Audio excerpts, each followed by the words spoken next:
Yeah, that was nice. There he is, the reigning defensive player of the year for the European League of Football. Maceo Beard, welcome to the show, man. How's everything going?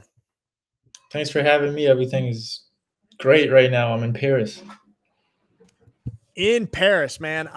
We got a lot of questions for you, but I think kind of the first thing that's on my mind is what made you decide to go play for Paris this year? Obviously, your heritage, but I'm sure you had an offer from every single team in the league after your performance last year. Why is Yeah. Paris the place for you?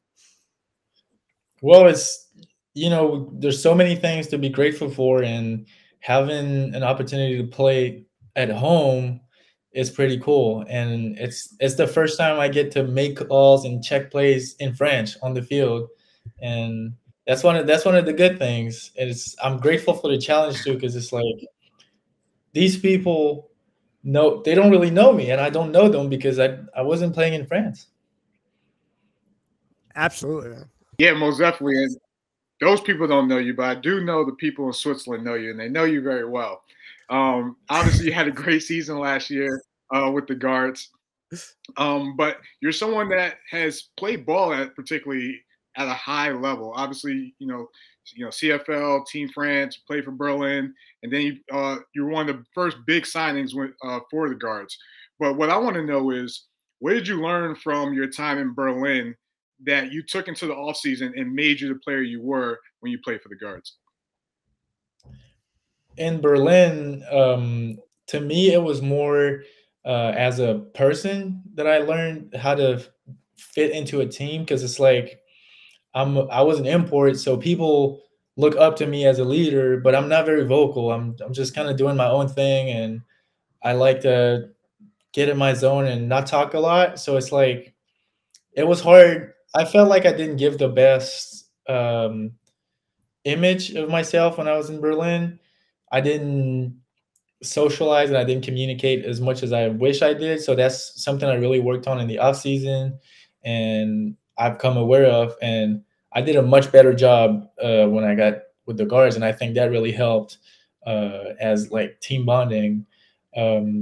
Now it was a different situation because it's like it's a new team, so you get to step in and really make a difference. Yeah, absolutely, man. Now you touched on the off season a little bit there. And we were talking a little earlier before the show about your off seasons. Can you tell us a little bit about how this past off season has been for you? Is it different than your previous off season going into last year? And what's this all been like for you? Yeah, so when I played with Berlin, I just had got cut from the CFL and denied an opportunity from the NFL IPP and broke my leg. So it's like I had a lot to be pissed off about. When I Now this year it's a whole different deal. Like I played a good season. I'm healthy, and I'm playing home, so I have everything to be grateful for. I'm not really pissed off at anything. So it's like I still have to put the work in, but it's a different kind of deal. Yeah, and you spoke about obviously breaking your leg and going through adversity, and obviously playing with that chip on your shoulder. You win Defensive Player of the Year. You have a great season. You head into the off season. You get to go back home, play for Paris, which is going to be a crazy summer, and not just football, but the Olympics and all that stuff. But we talk about the chip. Where do you continue to find motivation to make yourself a better player? Well, I think like I'm not nowhere as close, nowhere as good as I want to be, and I know I can be a lot better. And every time I watch the film, I'm like, I can do better than that. And so that really drives me. I want to be better, and I want to stay at the top now that I got the award. And it's also weird because it's like I've come to realize people look up to me, and I'm inspiring a lot of people, but I'm just 23. Like I don't even like I don't know anything about it. I'm still trying to figure it out myself, and a lot of people are expecting me to like be an example for them. So it's like it's a it's not like me in 20 years, and my career is behind me or something. It's like right now, and I have to act like a professional, and people kind of expect me to be that guy right now, but I'm still trying to figure it out myself. That's interesting, man. And chat, if you guys have any questions from Maceo, put them in the chat here, and if they're good questions, we'll ask them. Yeah, I want to stay on this kind of this mentality because obviously having so much success at such a young age. I mean, you're quite young in the European League of Football world. You're just 23 years old, already having won the Defensive Player of the Year. Now, when you look back at last year and all the success you had, what is it that you still want to improve on? And you said when you're watching the film that there's certain things that you feel like you could have done better. And I think a lot of people would say, hey, you had a great season. What kind of things are you still trying to improve on? I want to, like, off the field, I want to be a better teammate. I'm just like, I know I'm trying to smile more, but it's like people don't really understand how I communicate. And so this is one thing I'm trying to work on. These guys don't know me. It's like I got to break the ice and just, I feel like if they feel like I trust them, they can trust me, then we're going to be a lot better on the field. And then from like a technical standpoint, just like being able to like play man, but this is the same thing. Like the coach has to trust me to do that. Coaches, like, I have to gain their trust wherever I'm at, and it's a new team, so it's like they gotta have confidence in my abilities. Most definitely. You talk about being a better teammate. What kind of teammate was Silas Nasita? Silas was definitely the one that was breaking the huddle every time.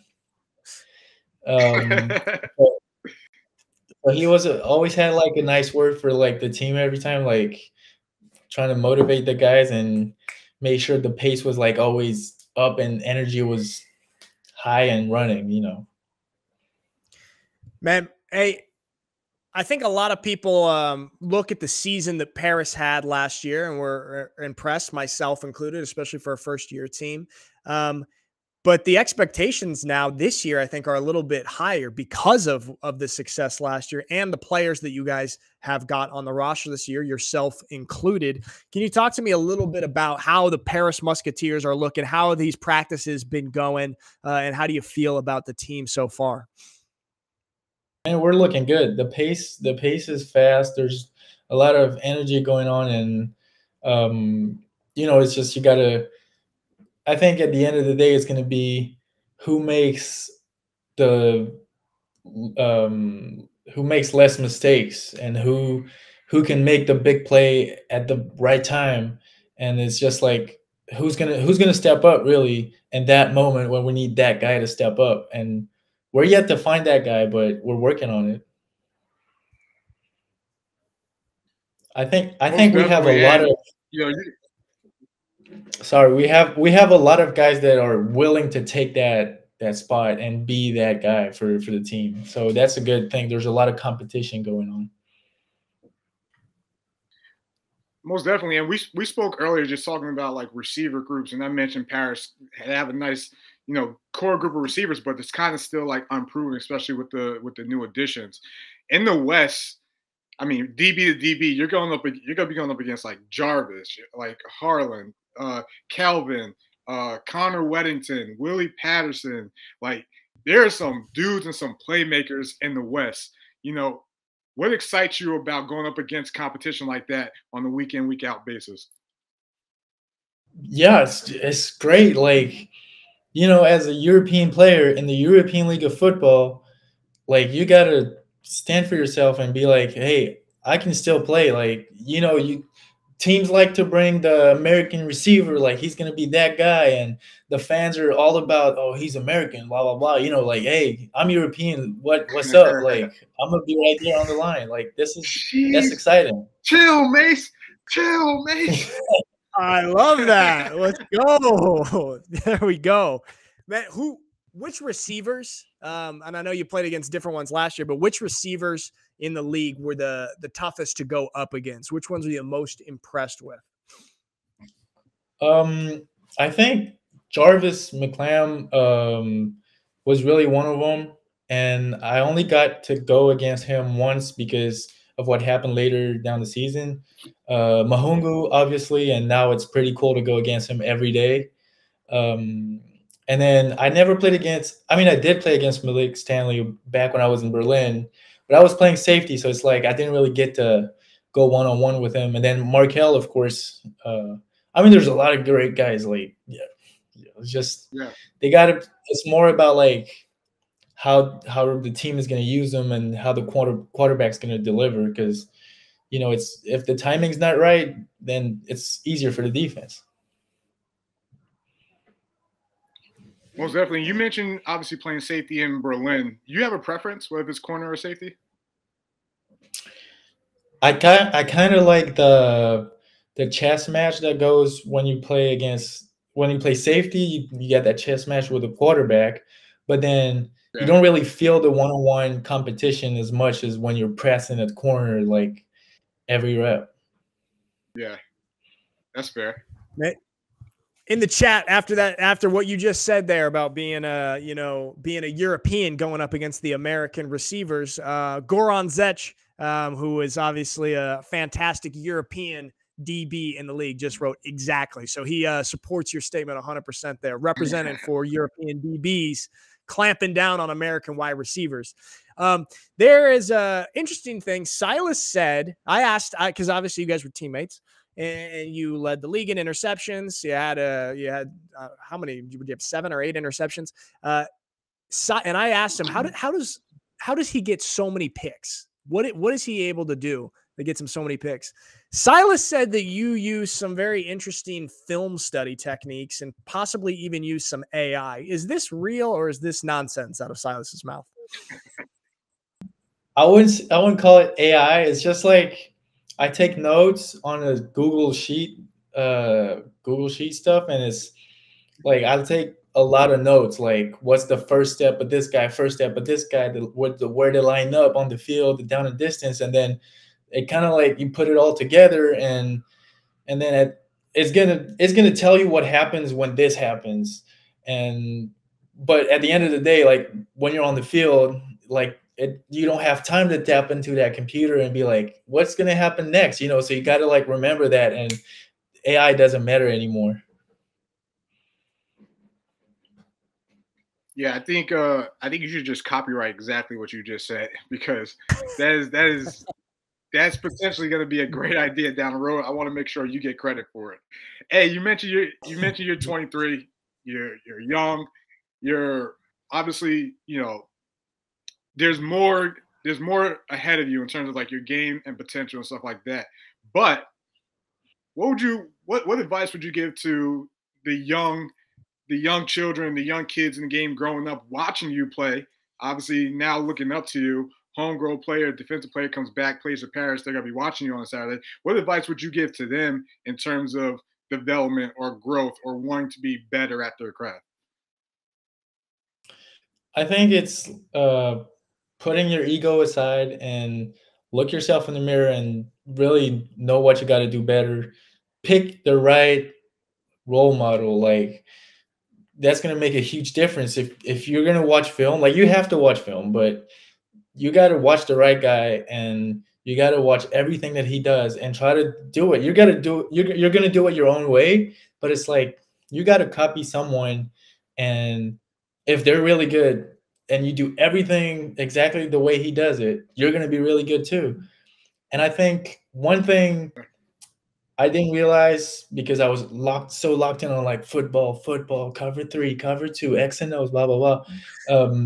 I think something is really cool, and this really I've come to notice recently, is the greatest resource through this football thing and sports and being like part of a team is the other people that are in the room. And I didn't realize, and I wish I did earlier, because I probably missed on a lot of opportunities.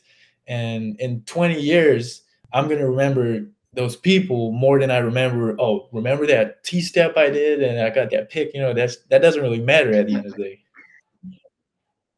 Man, that's 100%, man. You're young, but you're wise. That's exactly what it's all about, is the people that you get to play with, get to know, your brothers on the team. I mean, these are connections for life, and that's the absolute best thing about this game. And that's what carries through for your whole life. You know, you retired. Jamal and I are retired now, but you know, we still have relationships from when we played, and those are so important, man. So that's it's great to have that as a priority. You did mention, and last question before we let you go, you should have good role models and people that you look up to when you're studying and maybe being a football player in general.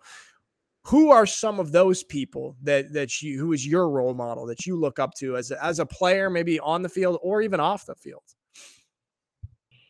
I think I don't really have a name that comes up to my mind right now, because it's like I'll take a little bit from everyone around me, and it's like this guy, just the way he walked in the room, this guy, the way he says hi to people, how this guy does, you know, the most random things, the small details. You can take, like, everyone can be a good example, and you can take from everyone. That's why you got to learn and always be like channeling your awareness to like all the detail and try to grasp as much as possible. And right now, you know. Absolutely, man. A little bit from everybody. You can learn from everybody. Jamal, you got anything else from Mace? Yeah, I got one more question. I don't want the chat to feel like we're neglecting them, so I want to ask one question from the chat. But how is it going up against Anthony Mahungu by Spring Football News? It's really cool. Like, we used to do this in the off season years back, kind of like low key, didn't want anyone around and everything. Now we got to do it at practice where everyone's looking, so the competition is a little harder, but it's great. Like, he's making me better, and I hope I make him better. I make him better too. There you go. That's perfect. Two of the best European players at their position. Not just European players, best players in the league at their position, going at it in practice. Maceo Beard, man, thank you so much for joining us on the show today, man. You're killing it. You're doing great things for your team, of course, but also for the league, being such a high level player. And we're lucky to have you, man. Thanks for joining us. Thank you, guys. Thank you. I really appreciate it. And I hope I wasn't too much of the stereotype football player that was like super serious and everything. So thank you, guys. No, man, you were great. Way to go. See you, brother. Good job. Have a good one.